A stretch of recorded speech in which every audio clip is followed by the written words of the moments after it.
Bismillahirrahmanirrahim. Assalamualaikum warahmatullahi wabarakatuh. Masya Allah. Apa kabar ibu-ibu, bapak-bapak? Alhamdulillah. Masya Allah, tabarakallah. Senang sekali indahnya Ramadan kembali hadir di hadapan Anda pemirsa, menemani santap sahur Anda di pagi hari ini. Seperti biasa, kita hadir selama 1 jam setiap hari menemani sahur Anda dari pukul 3:30 hingga pukul 4:30 pagi. Bersama UAS dan sahabat kita langsung sapa. Assalamualaikum Ustaz Abdul Somad, sehat? Waalaikumsalam, alhamdulillah sehat. Masya Allah, pada kali ini ditemani Kiai Haji Haris Hakam. Gimana, Yai, sehat? Alhamdulillah sehat. Alhamdulillah, nanti kita akan ngaji bareng ya. Baik, Masya Allah. Nah pemirsa, kita mengamati akhir-akhir ini fenomena yang sangat luar biasa sekali. Banyak sekali orang gampang sekali tersulut emosinya. Sedikit-sedikit langsung tembak, sedikit-sedikit main keroyok. Sampai yang akhir-akhir ini, baru-baru ini kita menemui di berita ada anak yang sampai dihajar sampai koma kondisinya. Nah ini sangat miris sekali. Nah kenapa orang banyak sekali kurang bisa mengelola emosi dan juga amarah. Inilah tema yang kita angkat pada kesempatan pagi hari ini, yaitu mengelola emosi dan sabar. Untuk pertama kali kita akan mendengarkan tausiah bersama-sama dari Kiai Haji Haris Hakam. Fadal, Kiai. Terima kasih. Assalamualaikum warahmatullahi wabarakatuh. Waalaikumsalam. Bismillahi wahdah. Nahmaduhu hamdan yuwafi ni'amahu wa yukafi mazidah. Subhanalladzi 'allamal insana hatta 'alimahu wa wahada. Wa nusalli wa nusallimu ala nabiyyina Muhammadin sallallahu alaihi wasallam dzil haudi wasyafa'ah wa ala alihi wa sahbihi du'ati bil Qur'ani wa sunnah, amma ba'du. Yang mulia guru kita Al-Mukarram Ustadz Abdul Somad yang kita cintai, mudah-mudahan beliau bersama keluarganya, keturunannya, dan kita semua diberikan hidayah oleh Allah. Amin. Selamat di dunia dan di akhirat. Amin. Bapak, Ibu, dan para pemirsa dimanapun Anda berada. Dalam melihat kondisi sekarang seperti dihantarkan oleh host kita tadi ini, yang suka terlepas itu sabar. Ya, orang waktunya sholat, waktunya makan, tapi kadang-kadang ketika makan, ketika sholat kurang sabar.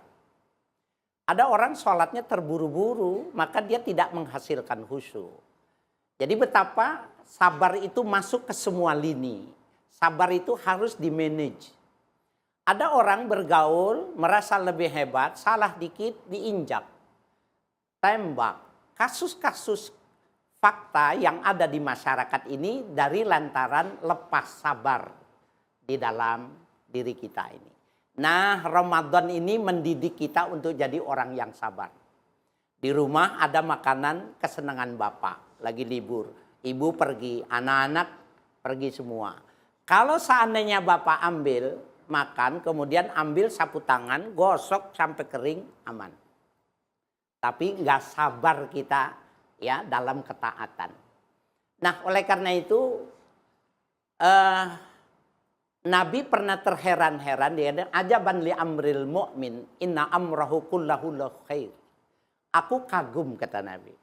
Urusan orang Islam itu semuanya bagus, semuanya menguntungkan bagi dirinya. Ya, iza asobathu darra sabar, wa iza asobathu sarra syakar. Orang Islam itu kalau dia mendapatkan sesuatu yang enggak sesuai dengan keinginan dia, dia sabar. Tapi kalau dia mendapatkan sesuatu yang sesuai dengan harapan dia bersyukur. Ini kata Nabi mengagumkan. Mana ruginya jadi dari orang Islam, maksudnya Nabi. Enggak ada yang rugi, semuanya menguntungkan. Jadi orang yang sabar, dia bersyukur. Menjadi orang yang bersyukur juga berbahagia. Ibu sekalian, dulu ada perkawinan yang menarik. Laki-laki yang jelek, super jelek, kawin sama wanita yang super cantik. Ini ibu protes nggak kalau perkawinan seperti ini? Bapak protes nggak? Suami jelek, istrinya cakep betul gitu. Protes nggak, Pak? Bukan cuma protes. Pasti yang laki-laki tanya nih, kapan dia dicerai sama suaminya gitu. Nah, Bapak Ibu sekalian, dua-dua orang ini masuk surga dua-duanya. Ya, dalam tafsir An-Nasafi dikisahkan ini dua-duanya masuk surga. Kok bisa?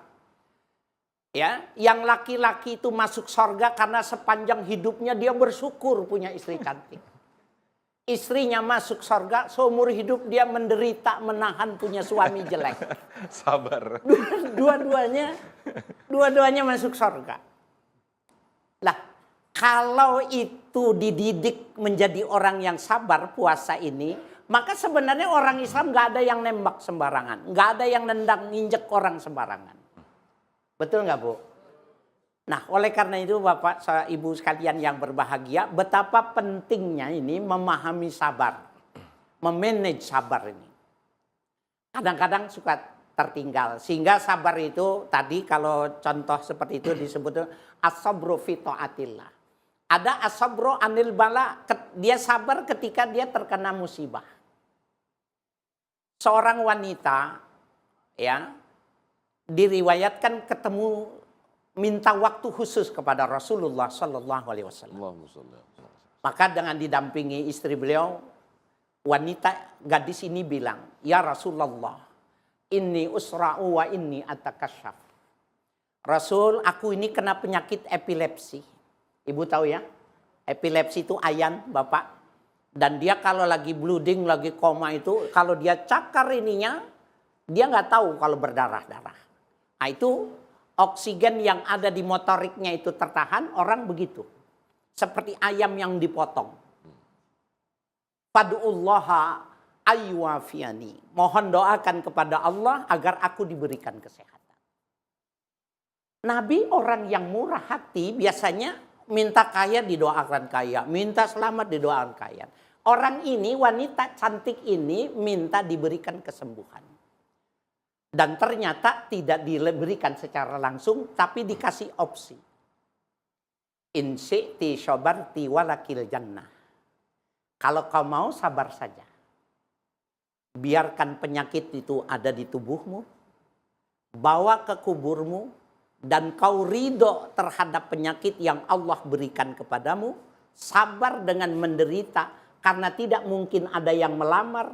Pasti jadi perawan tua. Dianggap kutukan dewa penyakit itu, kau sabar, ikhlas, walakil jannah, kau layak masuk surga. Yang kedua kata Nabi, wa in syi'ti fad'ullaha ayyuafiyaki. Kalau kau mau, aku doakan agar kau sembuh. Ya, Allah berikan kesembuhan kepadamu. Saya tanya sama ibu ini kiri kanan. Kalau ibu jadi wanita ini milih yang nomor 1 atau nomor 2? Halo. Nomor 1. Ibu sana pilih yang mana? Sabar tapi berat katanya Ustaz. Ada yang bilang gini, yang penting sehat dulu Ustaz. Kalau udah sehat kan juga apapun bisa kita berikan, bisa kita lakukan. Mau haji, mau ini. Betul ya Bu ya? Betul. Saya udah tahu, nggak usah dijawab. Pasti jawabannya itu. Saya mah cuma formalitas saja nanya. Jawabannya saya udah tahu. Kenapa? Karena saya kalau ditanya juga sama pertanyaannya sama ibu, jawabannya. Sehat dulu. Tapi wanita ini bisa memahami yang lain. Sabartu ya Rasulullah. Aku pilih jadi orang yang sabar. Kaget. Apakah dia nggak sadar bahwa sebenarnya resikonya tidak berumah tangga? Apakah Nabi tidak tahu bahwa sakit kalau motorik itu tidak kena aliran darah? Tahu. Tapi pilihan dia, keridoan dia lebih tinggi. Sehingga Allah, dia bilang, ya Rasulullah, tolong doakan agar supaya sarungku, pakaianku tidak tertiup angin. Rasul tertunduk dan malaikat turun membisikkan, ya Muhammad jawab kepada orang itu. Aku sudah perintahkan angin agar memegang ujung bajunya. Kalau blooding supaya tidak terbuka auratnya. Subhanallah. Sabar. Saya kira itu. Baik, Masya Allah Kiai Haji Haris Hakam saya sampai tertegun. Ini udah selesai ternyata, Masya Allah. Ternyata luar biasa kisah yang disampaikan oleh Kiai Haji Haris Hakam. Bagaimana ternyata memilih sabar akan ada hadiah yang sangat indah sekali. Insya Allah di segmen berikut dengan tema yang sangat menarik ini. Dan ini pas sekali di bulan Ramadan. Bagaimana mengelola sabar dan juga emosi akan dikuatkan kembali oleh guru kita Ustadz Abdul Somad. Kita akan sahur lagi. Silakan Yai dan juga Ustadz Abdul Somad. Dirasakan lagi, dicicip.